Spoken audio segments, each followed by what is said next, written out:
You're watching your favorite YouTuber. I catch things that most people don't. We remember when Jon Favreau was interviewed by Variety. Hey guys, set this thing straight because John, you said that Luke was with Grogu for 2 years, remember? No, no, no.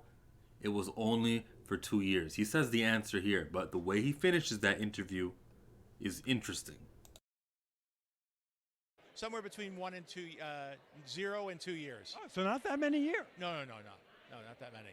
So did Screen time, we know we only have 30 years to tell all our stories. We have a lot more stories to tell. now we got to talk time. We only have 30 more years to tell our stories. We have a lot more story to tell. Did he just admit something? It feels like from the way he said that, it was a dictate or a mandate from the company that says you guys have to operate within this amount of time with your story. We know how old Grogu is, right?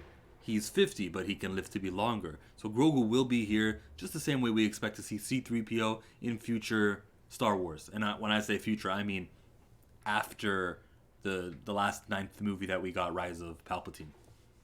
We know now, after hearing him say that, I only got 30 years to work on our story. Oh, well, who's in charge of the 30 years after? In the Star Wars timeline, because he did mean within continuity when he said 30 years. Not like I'm going to die in 30 years, none of that. In the Star Wars timeline, it is about 10 years after the Battle of Yavin,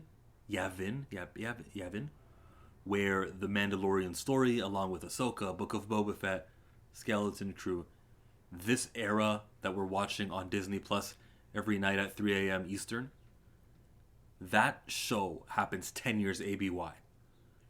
Sequel trilogy begins 34 years ABY. The Last Jedi is the second movie of the trilogy. However, it's just the very next day. Timeline-wise, that literally is, if you guys didn't know, that's how it works. I'm not going to get started on that. And then the very next year is Episode 9, Rise of Skywalker. Rise of Palpatine. Okay, it feels like now knowing how much time that he has, I can maybe guess and make fairer estimations of what the story is. When we know where the ending is, it helps.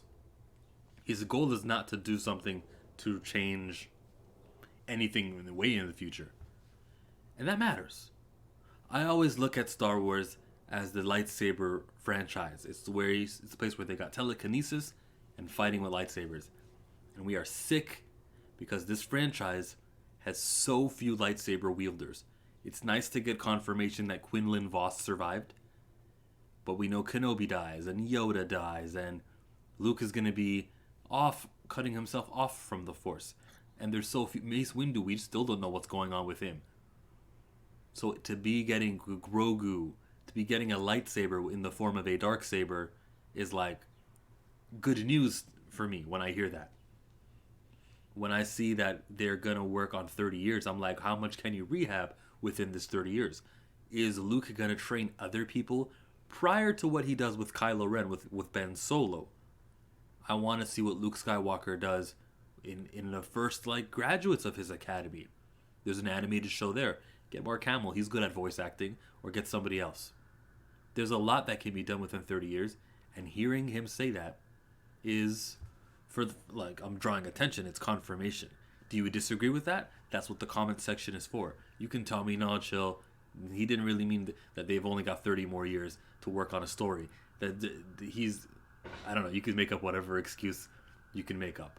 But I don't feel like this could be talked down. The same way he could talk away from his first point, which was what the interview was about initially. I hope you don't hear that. There's like a siren. But the interview initially was about it's going to be 0 to 2 years that Grogu was with Luke. That's what he was there for, to shroud mystery over. The actual truth is he will never reveal how much because maybe he doesn't know even for himself, or he doesn't want to lock himself down to a timeline. As a viewer watching the show, I get the feeling that Grogu was with Luke for weeks, maybe a couple of months, but there are other things that happen within that time period. Like, for example, we learned in episode 1 of this season that Bo-Katan and her fleet that she stole are gone. The Mandalorians don't respect her anymore, and they are mercenaries. That's big news. Din would have known about that news if they've been doing it for a long time. The word would have got around to him, or Grief Karga would have mentioned it at some point, but it was news to him. So that means that it was still fresh. That's why I'm saying, like, only weeks have passed with the last time we were with Grogu and Mandalorian in the finale. He's trained with Luke, couple of short instants, and that's that. That's enough evidence for me. Alright, I'm chill. Thanks for watching. Thumbs up, they help. And check out the Creed video that I got coming. And check out the Creed video that I did on Sunday, where we live streamed about the first movie and the second movie. Killer live stream. It was so good that I think on Saturday, instead of doing burning questions, I'm going to do a similar storyline where we just go for a plot for episode 1 of Mandalorian, and we just cover that, and we just chill for like an hour and a half. I hope to see you there.